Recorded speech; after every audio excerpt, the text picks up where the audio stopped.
All right, mate, listen closely because today's news out of Celtic Park is wild. Greg Taylor to Rangers. Has the world actually gone mad?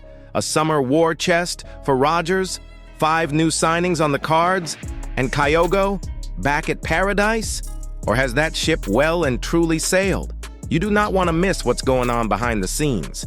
It's transfer talk, drama, and a bit of treachery all rolled into one Celtic soap opera. So stick with me till the end, hit that like button, and don't forget to subscribe for your daily dose of pure Celtic chaos, served straight from paradise. Let's go. Right, have a seat for this one because what I'm about to say might make your blood boil harder than a pie left in the microwave too long.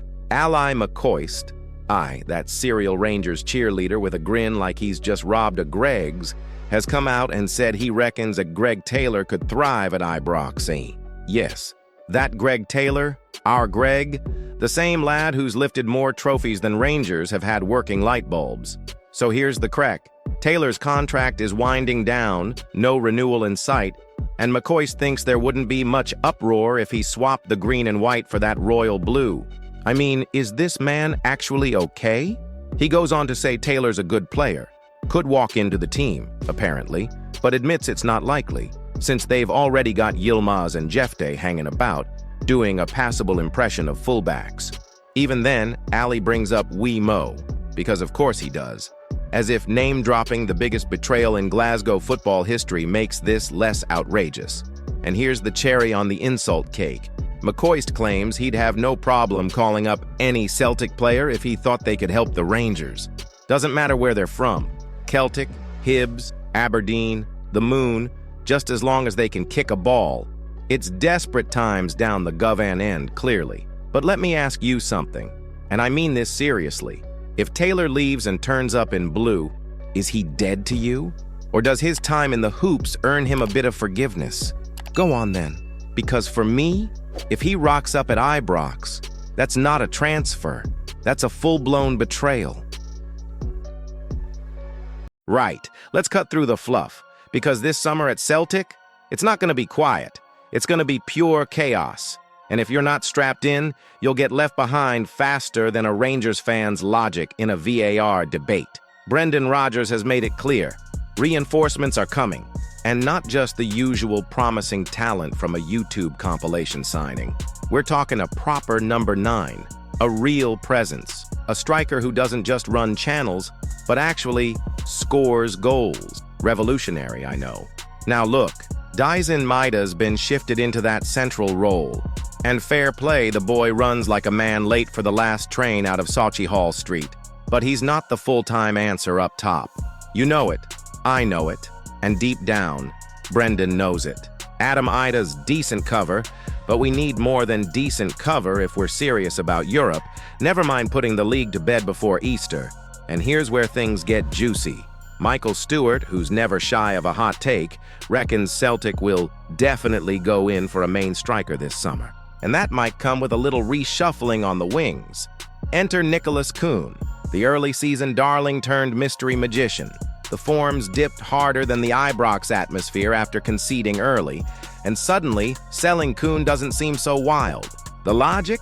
Move on Kuhn for a tidy sum, bring in a striker and a new winger, and still walk away with change left in the biscuit tin. Celtic's done it before. Sell smart, buy smarter, and keep the conveyor belt of talent running smoother than Cal Mac's first touch. And Matthias Kvistgarden's name has popped up again. Long-time target, big price tag, and still no deal. But we've also heard whispers of another loan move, someone like Kelechi Iheanacho, who nearly came in January. So clearly, the wheels are turning. But here's what I want to know from you. If selling Kuhn helps fund a proper striker and a winger with end product, would you take that deal? Or do you still think the German deserves another shot in the hoops? Go on then. Are you team cash in or team trust the project? Right. Brace yourself, pal. Because this summer at Celtic isn't going to be a quiet one with a couple of safe signings and a we go again speech from Rodgers. No. This one's shaping up to be aggressive. And not just we reshuffle aggressive, we're talking full-blown Parkhead power move. Despite being one win and a Rangers bottle job away from another league title, and with the treble well within reach, Brendan's not sitting back polishing medals. He's looking at this squad and saying, "We need more." And he's not wrong. Losing 3 of the last 7 league games? That's not title-winning form, that's coasting until someone catches you form. Brendan sees the trend, and he doesn't want it turning into a habit. Now, word is he's asked for a war chest fond to attack this transfer window properly and finally make Celtic look like they belong in Europe, not just visiting for the group stage buffet. And guess what? He could be bringing in up to 5 new signings, according to Keith Wines. Let's run through it. Left back? Likely, especially if Greg Taylor moonwalks out the back door. Winger? Definitely. Maida's shift to strikers left a hole out wide the size of Ibrox's trophy cabinet post-2012. Striker? Absolutely. Maida and Ida can't carry that burden alone, not if we're serious about Europe. Midfield? If Hatate goes or Kalmak starts needing more rest at 32, you need reinforcements. Full stop. Defensive cover? Maybe not priority 1, but it's on the list. And look, we've all seen this before. Deliver the title, secure the cup, and then rest on the laurels. But that's not what we need now.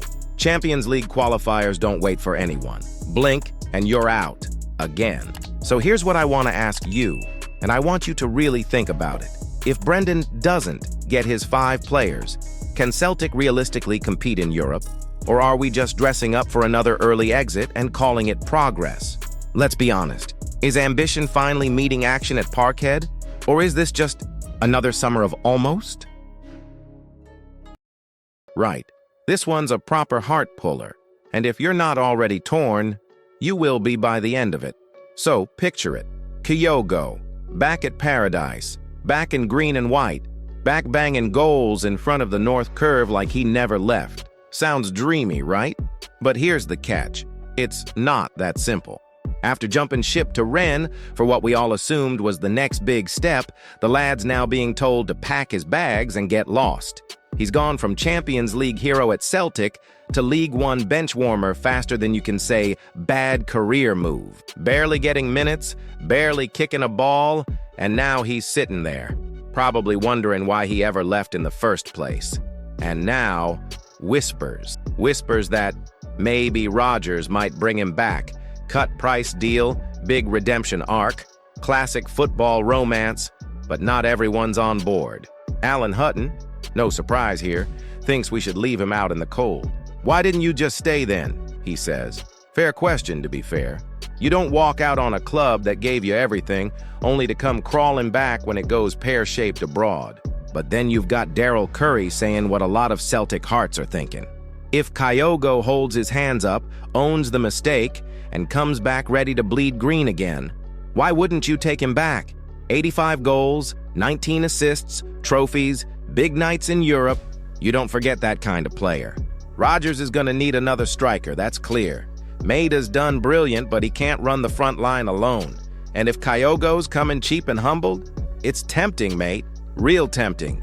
So here's the big question, and it's one only you can answer honestly. Would you welcome Kyogo back to Celtic Park after walking away? Or is that door closed for good? Is it forgiveness or forget him? Your move.